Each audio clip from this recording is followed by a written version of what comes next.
नमस्कार सांग मैंने स्वागत करुच्ची मोर आ गोटे नुआ वीडियो को। आज मु आपण मानक सांगरे शेयर करी पोई चिंगुड़ी रेसिपी आ लगी मु आनिबा को जाउची पोई।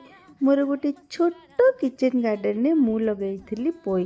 देखंतु किते छनछनिया है कि बढ़िया पोई हो जाइए। मु जाउची ताको काटी देबी।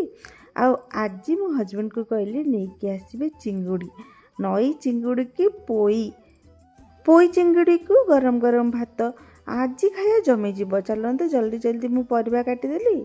परिवा नी पोई आलू भलसे काटिदेली।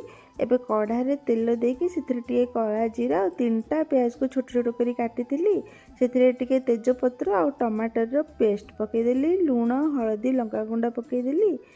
अदा रसुण पेस्ट पर पकईली जीरा गुंड धनिया गुंड आ किचन किंग मसला मसला भलरे जरीगला से पकईदेली पोई आलू ताकू एमती भलसे कषिदेवी जमी आलू अधा सीझीज से काटिकी रखि पोई पित्र आगुरी भाजिकी रखि चिंगुड़ी चिंगुड़ी मु लुण हलदी देकी भाजिकी रखी।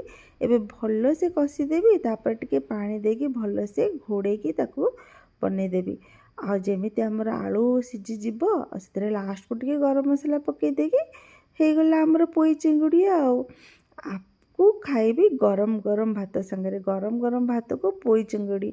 एटा होची हमर ऑथेंटिक ओडिया रेसिपी। आपण माने एही भाबरे पोई चिंगुड़ी बनी के निहाती ट्राई करंतु।